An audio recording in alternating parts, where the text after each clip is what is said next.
I'd like to welcome on the show our next podcast guest, Alexandra Barry. She is the founder of the Siblings of Murdered Siblings Foundation. Welcome to the show, Alexandra. Hi. Hi. Thank you for having me. Yeah, of course. How are you doing? I'm doing great. How are you? I'm good. This is a bit of a different interview for the podcast for our normal listeners because I normally interview domestic abuse victims, but I believe your cause is one that needs to be heard, so I'm so excited to have you here. Awesome. Yes, thank you. Of course. So let's just begin with your background. Could you tell us a little about yourself, please? I am Alexandra, and I'm born and raised in South Florida. I'm 31 years old, single, and a dog mom. Awesome. As I mentioned before in the introduction, you are the founder of the Siblings of Murdered Siblings charity. Could you explain when you started this charity and what do you do within it? So I formed the group initially on Facebook about 2 years ago. Going through this journey, when my brother was murdered on November 17th of 2016, I felt so alone and I had no support, like very little support other than family. You know, my family is just as a mess as I was. So anyhow, I was on other sibling groups for grief, but I noticed there was some other members too that were dealing with homicide. So I figured, why not make a group dedicated just to us? So I came up with the name of Sibling of Murdered Siblings. And today we're almost 400 members strong around the U.S. Wow, that's amazing. And this year alone, I gained 67 members within the past 2 months. So that's great. That's awesome. So It was in 2016. That is actually pretty recent. Yes, on November 17th, 2016, my brother James Barry, who was 21 years old, broke up with his girlfriend at the time, Melanie, over a breakup. So he did it via text message within a game. Yes. And, it's his first breakup ever, first girlfriend ever. And he's 21. Yeah. Gotcha. Melanie, she came to the house and she waited till everybody was asleep in the home and talked to my brother in person, grabbed a 12-inch butcher knife, and when my brother said, "I don't love you anymore," to her face, according to her confession, that's when she was enraged. She grabbed the knife and stabbed him 9 times, and stabbed him the last time in the chest, where it was definitely, it was game over. She wanted him dead, kind of thing. Mm-hmm. She went home, she showered, she kept the clothes that she killed him in, and then she fled to Maryland. What? And she left her cell phone on scene, and that's how we kind of put the pieces together of what happened here.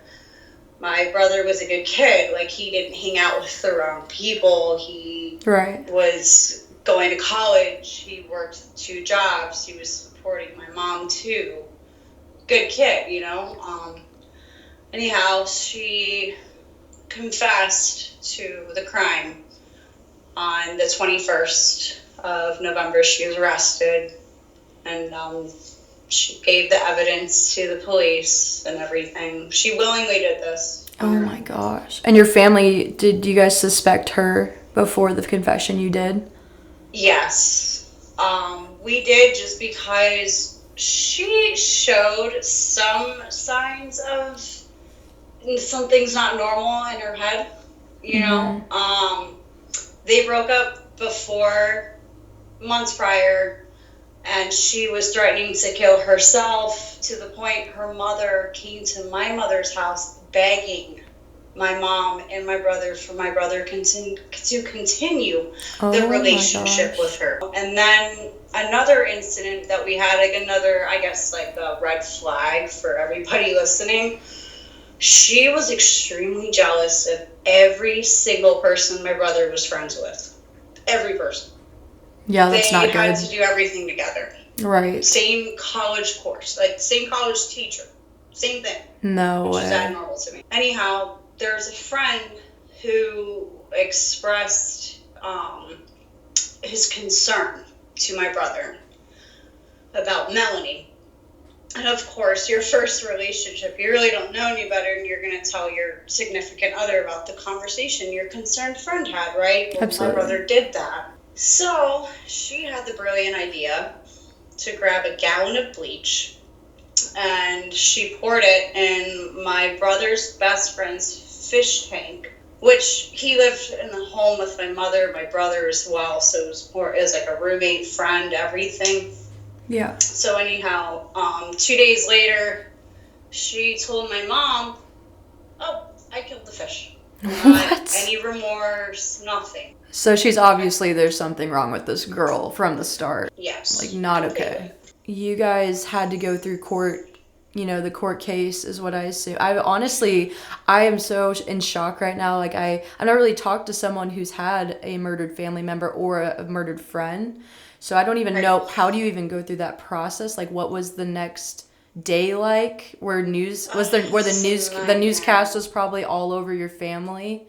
Oh my goodness. They were camped out in front of my mother's house. Oh my gosh. For at least 3 days. They literally were camping out in front of her property.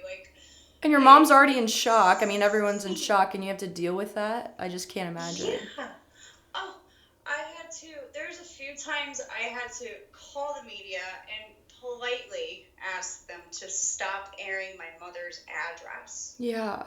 Every time they had a status check, because we did get a lot of media attention because it's a breakup. They're young.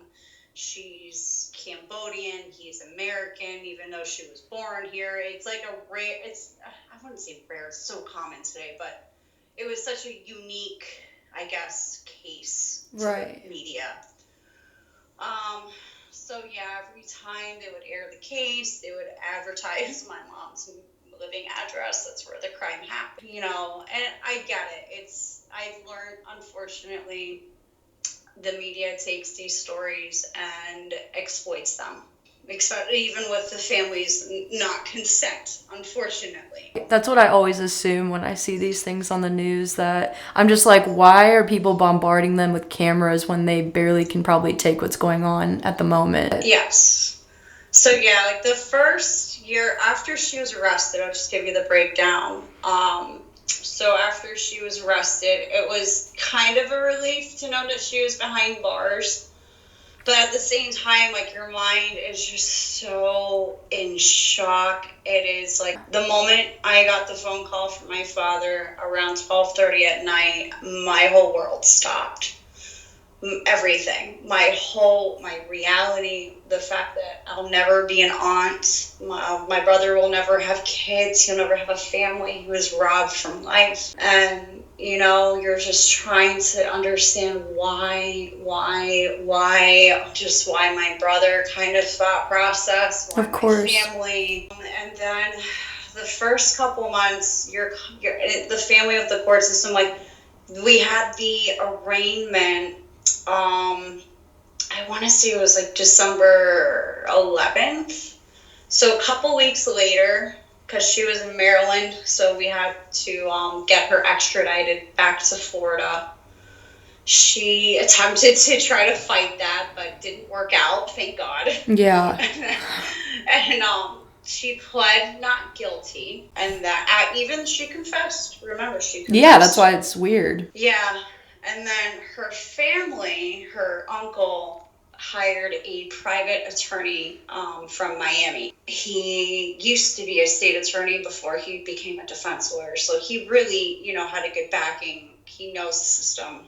Yes. He's well known too, apparently. Wonderful. So anyhow, every 60 to 90 days, you have status checks, you have court hearings, you have this, you have that. You have to be at the courthouse at 8:30 a.m. in the morning and beat traffic, hope that you get there on time. Sometimes it's very stressful. Just even having to see the individual who committed the crime. It takes over your life. Totally. Oh, totally. Took my first year, I couldn't work. Yeah. I just couldn't. I couldn't do it. I couldn't focus. I was so worried about, what to expect, and then it took about a year, almost 2 years, for us to have our first trial. And we're fortunate from other families that I speak to that I've met here locally. Really? Yes, unfortunately, we're fortunate because of how quick the case went for us. The average case in Palm Beach County usually takes 3 to 5 years. I had no idea. Trial process. Wow. It's unacceptable. Yeah, absolutely. But it's just the way it is.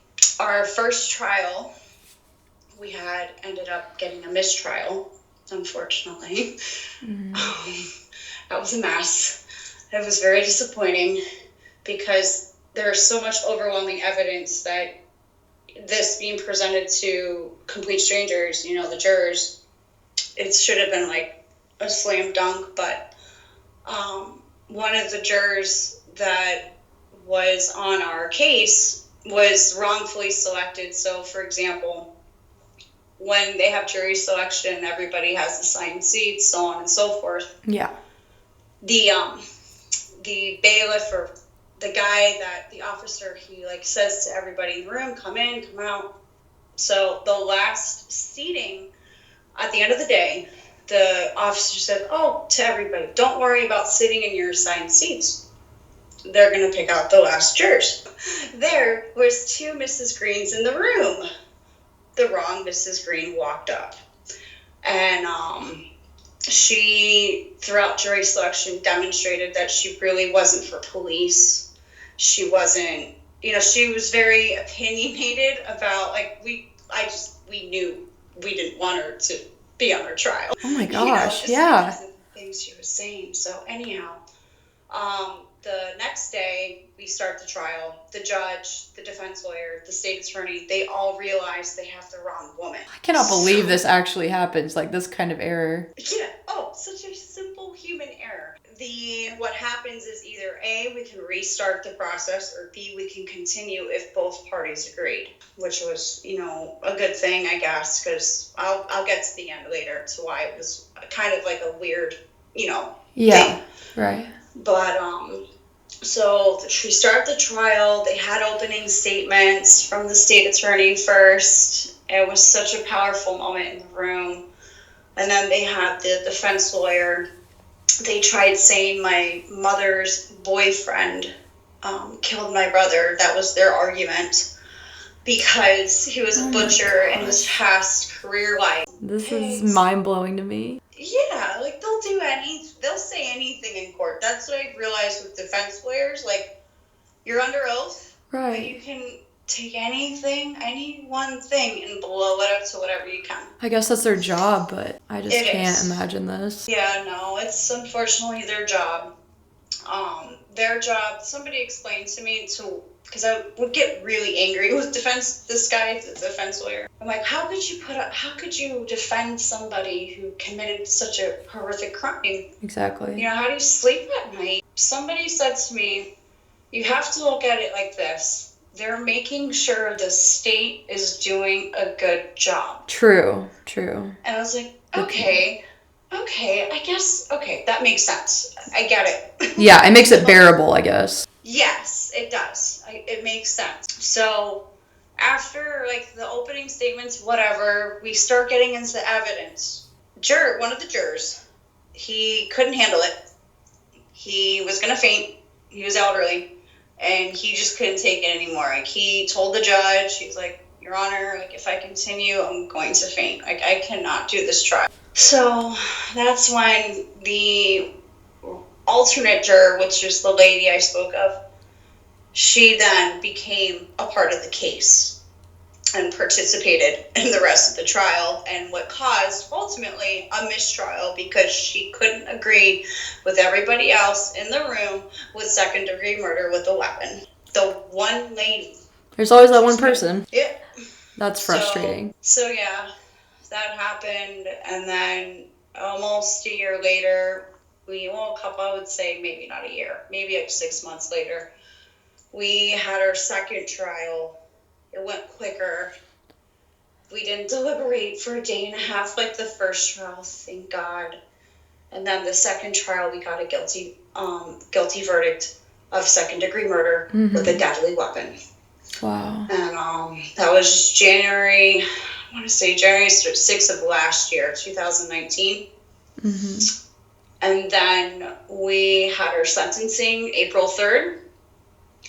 And thank God we had, a really supportive, like our judge was really supportive of the family. I had a lot of people writing letters for my brother. Yeah. I, made sure, like, I was advocating for my brother on Facebook. I was keeping everybody, up to date with what's going on in the case. And then we had over 30 letters of people that loved my brother write a letter to our judge saying, please uphold what the maximum sentence is allowed, with the law. Yes. And we got 50 years for her. Wow. So I was going to ask, how long is she in there? yeah, 50 freaking years. So by the time she gets out, if she doesn't win on appeal, because we're doing that now, she won't be out till she's 70 years old. That's great. I'm happy you guys found justice. I feel like a lot of the time it's just never solved, or people don't even get justice. No, it's true. It's true. Especially, we're so fortunate in our case because she was a first-time offender. She's a female, and she's young. A lot of the times, these individuals get a slap on the wrist. 10 years, 5 years, not even. Oh no, I would be furious. Oh yeah. Fast forwarding to now, I mean, losing someone to murder, especially your brother, it's something I really can't even wrap my head around. This whole story is shocking me, but I know many people in my life who have lost siblings to certain situations like car crashes or other tragedies, and they struggle day to day with it. Some of my best friends have lost their siblings to those type of things, but I mean, how do you even begin to cope with the trauma that's created after losing your brother in that way? Well, a lot of self-love and a lot of therapy. Yeah. The first year was just a big blur, to be quite honest with you. I bet. And even the therapist told me, because I started therapy in April, and they said usually it takes some time for you to even, like, you can go speak to somebody, but it's not going to sink in because of the trauma being so overwhelming and so fresh, if that makes sense. Yeah, of course. Just continued to do cognitive sessions, and then I found that wasn't enough for me because I was severely depressed. I definitely had suicidal thoughts, unfortunately, because you just want to be with your loved one. Sometimes you just want to visit them. And then I was diagnosed with complex PTSD on top of that. And, fun stuff. So there's something called EDMR trauma therapy. I don't know if you've ever heard of it. I have not, no. It's a deal breaker. It is a game changer. It saved my life. It is pretty much where you're with a therapist. You want to make sure you have a licensed therapist too, because there's some people out there that claim that they are and they're not. And it's really important because what she does, she takes the trauma on a, what's the word I'm looking for? Like on a scientific level, where she uses rapid eye movement. And she'll pinpoint, like when you're looking at her, she'll pinpoint certain areas where you have to look, and she'll ask you, do you feel the trauma here, here, here, whatever in your brain? Really? And then, yes, like you sit down, you go through that moment, that traumatic event, you talk about it, you relive it, and then she does whatever with her hands, and on the next day usually, actually after the session, you go through, like, you try to recall it, and it makes it where you can't recall it, and it's true. Like, wow. Yes, there's memories that used to run through my head all the time, like a movie playing over and over and repeat. Yes. That doesn't happen to me anymore, thank God. Yeah, I've never heard of that therapy. I want to research it after this. What's it called again? It's called EDMR. EDMR. Trauma therapy. Sounds very complex. Yeah, I've never heard of it, but I'm glad you found it. Everyone's different. I did about 16 sessions. It's a lot. How often do you go? I did every weekend. Uh-huh. I did it in the summer. Well, Yeah. I started in the summer, and I ended up finishing in the fall. And then occasionally, if I feel the need, if like something happens in my everyday life these days, like I'll go and just do a session about it now. Because when trauma happens, a lot of the time it just gets stuck in that process in your mind. Absolutely, yeah. Well, that's good you found it. I mean, yeah, I feel like everyone needs to try different things and whatever works, because I can't even begin to imagine what you feel inside.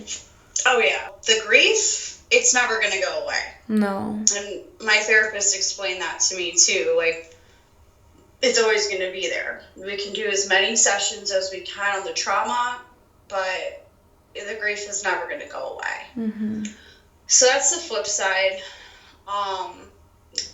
So the only side effect I will say with the EDMR is you will have, I shouldn't say will, some people have nightmares. Like the night of the session. That's the only side effect. Other than that, you're good to go. It helps you a lot, for sure. Other than that. Well, that's good. Thank you for answering that. Rewinding back to your charity, I'd like the listeners to learn a little more about it. So again, it's Siblings of Murdered Siblings. And could you tell us what you do within it? Do you just link other people together who have been in the same situations? Do you provide anything for them? What exactly do you do? We do a lot of things. So what we do now, because we're like in the beginning of this journey of becoming an organization, we are an organization now, so a lot of beautiful things are happening. Yeah. So we have social media for you to get connected with everybody throughout the world. So we're on Facebook. It's a private group. I do accept siblings, cousins, and friends. Okay. So I do reach out to cousins as well, because I found they too have nothing. There's very little resources for them, and they matter. We all matter. Right. So parents, they actually have Parents Who Murder Children, which is another organization. They're covered. I see. So we also send out survivor care packages. So that's the unique part of it.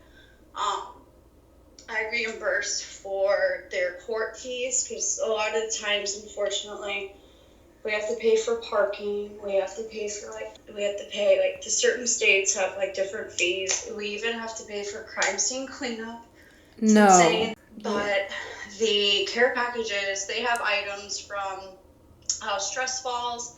I put a candle to help, keep you cool, calm, and collective. I provide a seat cushion because the court benches are extremely uncomfortable.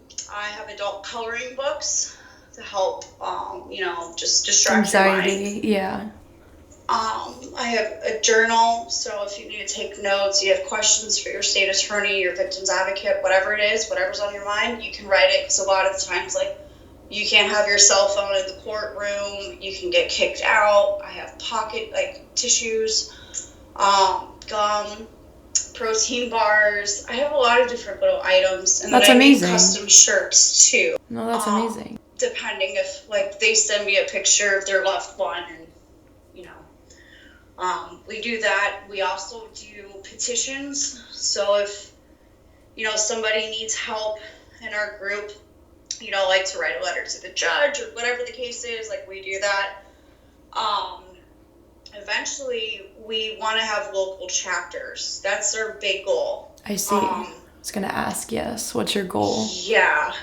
Well, my big goal is to have us locally, in different cities, have the opportunity to physically meet each other and talk about, whatever it is once a month, and do a fun activity together. Right. No, that sounds amazing. I will say, the relationships to have with people that are in the same club are so crucial to recovery. They are so crucial. I can imagine. It sucks to say this, but sometimes people that aren't in this reality that we're in, they just don't know what to say, and they mean well.